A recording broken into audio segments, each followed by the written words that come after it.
देश लोकतंत्र है, हम पहले 565 MP चुनते हैं, वो जाके हमें प्रधानमंत्री चुनता है। तो आप ये बताइए, आप राजा किसी को राजा बनाने का चुनाव नहीं है, चाहे राहुल गांधी या मोदी को राजा बनाने का चुनाव नहीं है। ये लोकतंत्र नहीं, हम नहीं मानते, हम नहीं मानते किसी को राजा। ये लोकतंत्र की लड़ाई है, वो लोकतंत्र की लड़ाई से नहीं होगा। राजा की चुनाव नहीं है, राजा बनाने का चुनाव नहीं है। आर्मी एंड मोदी, पहला वर्ड उठा लीजिए, ये होता है राम, तो होगा जय श्री राम। इन्हें ABCD RSS के बारे में नहीं पता। मैं संघी हूँ, संघ में काम करता हूँ। मोतीलाल नेहरू ने क्यों नहीं लड़ा? अच्छा, भगत सिंह बच्चे क्यों नहीं? एक बात, आसफ अली ने केस लड़ा। दे सकते थे गांधी, गलत माफीनामा क्यों, माफी क्यों नहीं मांगी गांधी? अगर चाहते तो, अगर गांधी कान पकड़ लेता तो बच जाते। भगत सिंह नहीं बचाया, गांधी ने नहीं बचाया भगत सिंह को। इस वक्त हिंदुस्तान आजाद हुआ था, उस समय यहाँ बैल से खेती होती थी। सुई से लेकर हवाई जहाज तक पंडित जवाहरलाल नेहरू ने बनवाया। एक मिनट पहले मेरी बात को बोलने दीजिए। आज ये लोग कह रहे हैं कि कांग्रेस ने 70 साल में क्या किया। मैं आपसे पूछता हूँ, 9 साल से क्या किया है? IIT की स्थापना, IIT, IIM, भारत को आधुनिक किया है। एक साल तक सूखा साफ हो गया। ये उत्तर प्रदेश से आए हैं सबसे ज्यादा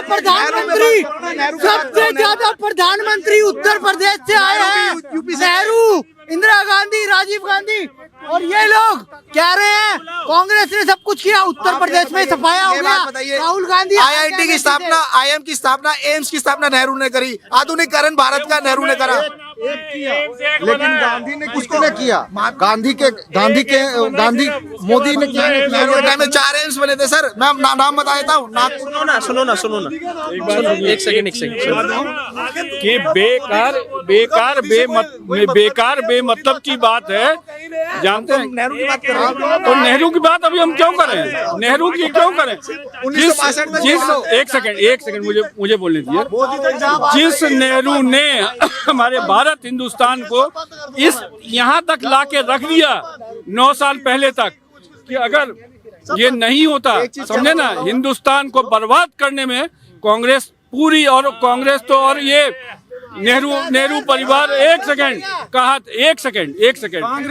एक चीज बता दीजिए, चलिए और एक चीज और, एक बात बता दीजिए कि चलिए, ये सब उलट के आ रहा है एक पॉइंट पर मोदी जी पे। मोदी जी का विकल्प बता दीजिए, मैं मान जाऊंगा। चलिए अब सुनिए। हाँ, अब सुनिए।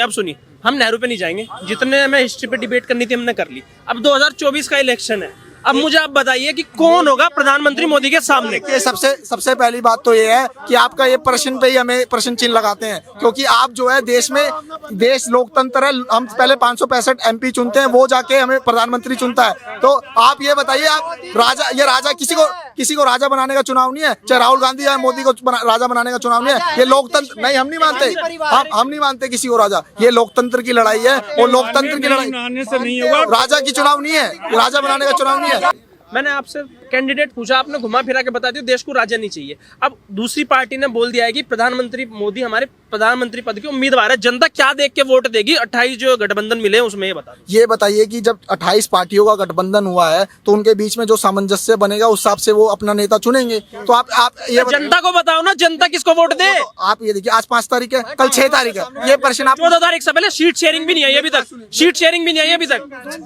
कल जो मीटिंग है, कल 6 तारीख को इंडिया अलायंस की जो मीटिंग है, उसके बाद आपको बहुत सारे प्रश्नों के उत्तर अपने आप मिल जाएंगे। आप ये पहले क्यों पूछ रहे हैं? ठीक है, मैं सर से पूछ लेता हूँ। सर आप बताइए, जैसे ये बोल रहे हैं कि ये अभी प्रधानमंत्री का पद का उम्मीदवार कौन होगा कुछ नहीं पता, आप दे देंगे ऐसा वोट बिना चेहरा जाने? भाई साहब, मैं तो कभी नहीं वोट देंगे। वोट छोड़, पानी तक नहीं पिलाएंगे। क्यों नहीं पिलाएंगे? जब कोई है ही नहीं भाई साहब।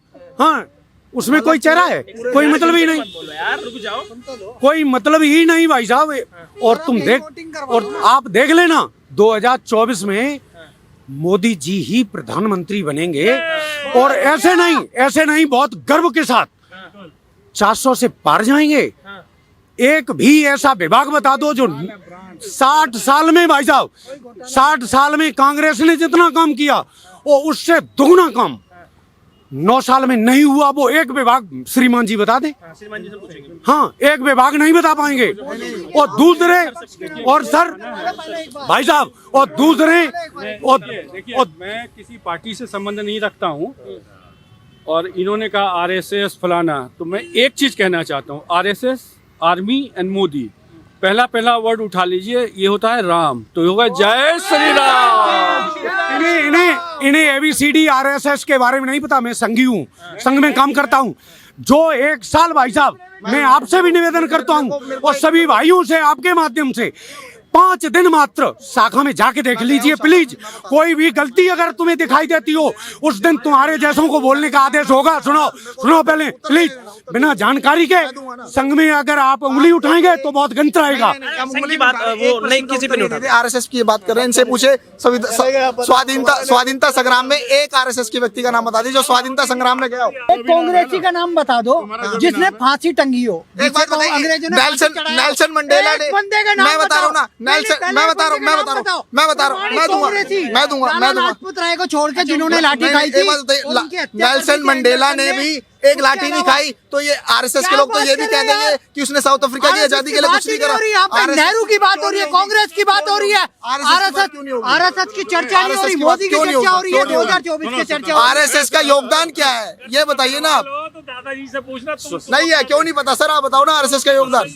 हमें पता है सर आरएसएस का योगदान, आप बताओ। आप बात नहीं सुन रहे सर, एक बार आप इधर आ जाइए। किसने करा आरएसएस का? एक सब लोग, मैं भी आरएसएस का, मैं आरएसएस का हूँ। उन्होंने एक नहीं, सब तुम भी आरएसएस के हो, ठीक है। व्यक्ति का नाम जो भी भारतीय सब जवाहरलाल नेहरू 10 साल जेल में रहे, आपका कौन सा व्यक्ति है जो जेल प्रमाण में? दीजिए, किसने प्रमाण दीजिए। लाओ, दिखा अच्छा देता हूं। सुनिए, जवाहरलाल नेहरू के पिताजी का नाम क्या था? मोतीलाल नेहरू। क्या थे वो? बैरिस्टर थे। बैरिस्टर किसके थे? अंग्रेजों के केस लड़ते के नहीं? बोलो लड़ते के नहीं? अरे भाई माफीनामा दिया है, माफीनामा नहीं, नाभा जेल से छुड़वाया है। अरे अंग्रेजों के केस लड़ते थे नाभा के, पंजाब नाभा जेल से। गलत डिस्कवरी ऑफ इंडिया, इस देश को अंग्रेजों ने खोजा है। माफीनामा तो नहीं लिखा, माफीनामा तो नहीं लिखा ना अरे भाई, गुरुजी। लिखा है ना। 6 बार माफीनामा लिखा है। मोतीलाल नेहरू ने लिखा है, मोतीलाल नेहरू ने लिखा है। अंग्रेजों का मैं अंग्रेजों का वफादार बन के रहूंगा। चेला था वो। जेल गए हो। मैं अंग्रेजों का वफादार बन के रहूंगा, ये सावरकर ने कहा है। ये व्हाट्सएप यूनिवर्सिटी का ज्ञान नहीं है, 6 व्हाट्सएप यूनिवर्सिटी का ज्ञान नहीं है। और पता है इसको लेके राहुल गांधी पे केस भी हो रखा है। वो आरएसएस वो हिंदू महासभा से थे यार, इनको तो तथ्य भी नहीं पता। भाई साहब, भगत सिंह का केस आसफ अली ने लड़ा, अरे जो यार। कांग्रेस के थे। अब बोलिए, भगत सिंह का गांधी ने केस क्यों नहीं लड़ा? आसफ अली ने लड़ा। मोतीलाल नेहरू ने क्यों नहीं लड़ा? आसफ अली ने लड़ा। मोतीलाल नेहरू ने क्यों नहीं लड़ा?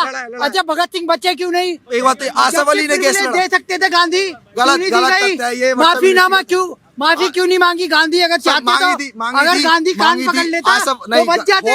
भगत सिंह नहीं बचाया, गांधी ने नहीं बचाया भगत सिंह को, ना मोतीलाल नेहरू ने बचाया। भगत सिंह, सुखदेव राजगुरु को फांसी चढ़ा दिया गया। और सुन लीजिए, वो आरएसएस के नहीं थे भाई, वो भी आरएसएस। आप अपने भाड़े के नायक क्यों लेकर आते हो?